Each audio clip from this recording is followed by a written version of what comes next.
আপনার বাড়ির আশেপাশেই এমন একটা গাছ থাকতে পারে যার উপকারিতা শুনলে আপনি অবাক হয়ে যাবেন। অনেকেই একটা সাধারণ পাতা ভেবে গুরুত্ব দেন না, কিন্তু আয়ুর্বেদের এই পাতাকে বলা হয় প্রকৃতির ঔষধ। স্মৃতিশক্তি বাড়ানো থেকে শুরু করে পেটের সমস্যা কমানো, শরীরকে ঠান্ডা রাখা, এমনকি ত্বক সুন্দর রাখতেও এই পাতার জুড়ি নেই। হ্যাঁ বন্ধুরা, আজ আমরা বলবো থলকুনি পাতা নিয়ে। ভিডিও শেষের দিকে বলবো থলকুনি পাতা খাওয়ার সঠিক নিয়ম এবং কারা এই পাতা থেকে সাবধানে থাকবেন। তাই ভিডিওটা একদম শেষ পর্যন্ত দেখুন। তো চলুন শুরু করা যাক। স্মৃতিশক্তি বাড়াতে সাহায্য করে। থলকুনি পাতাকে অনেকে ব্রেন ফুড বলে থাকেন। এটি মস্তিষ্ককে সক্রিয় রাখতে এবং স্মৃতিশক্তি উন্নত করতে ব্যাপক সাহায্য করে। পড়াশোনা করা ছাত্রছাত্রীর জন্য এটি উপকারী বলে মনে করা হয়। হজম শক্তি ভালো রাখে। যাদের গ্যাস, অম্বল বা বদহজমের সমস্যা আছে তাদের জন্য থলকুনি পাতা উপকারী হতে পারে। এটি পেট ঠান্ডা রাখে এবং হজমের সমস্যাও ব্যাপকভাবে নিয়ন্ত্রণ করে। শরীর ঠান্ডা রাখে।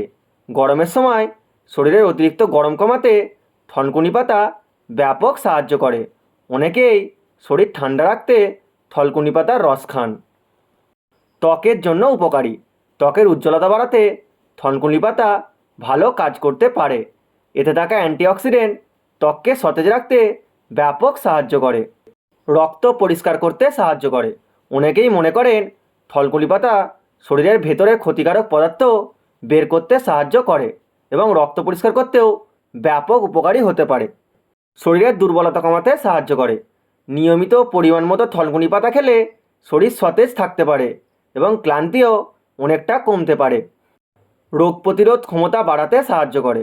থলকুনি পাতায় কিছু উপকারী উপাদান থাকে যা শরীরের রোগ প্রতিরোধ ক্ষমতাকে অনেক শক্তিশালী করে তোলে। ক্ষত ঘা শুকাতে সাহায্য করে। গ্রাম বাংলার অনেক জায়গায় এখনও ছোটোখাটো ঘা বা ক্ষত কমাতে থলকুনি পাতার রস ব্যবহার করে থাকেন।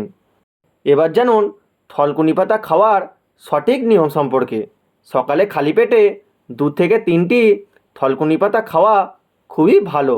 অনেকে আবার এর রস খেয়ে থাকেন, তবে মনে রাখবেন অতিরিক্ত খাওয়ার নিয়ম না। অতিরিক্ত খেলে শরীরে ক্ষতিও হতে পারে। এবার জানুন কাদের জন্য এই থলকুনি পাতা বিপদ হতে পারে। যাদের বিশেষ কোনো রোগ আছে বা নিয়মিত ওষুধ চলছে তারা চিকিৎসকের পরামর্শ নিয়ে তবেই খাবেন। সবসময় পরিষ্কার করে ও ধুয়ে খাওয়ার চেষ্টা করুন। তো আজকের ভিডিওটুকুই। ভিডিওটি ভালো লেগে থাকলে লাইক, কমেন্ট, শেয়ার করে দিন। চ্যানেলে নতুন হলে অবশ্যই চ্যানেলটিকে সাবস্ক্রাইব করে নিন।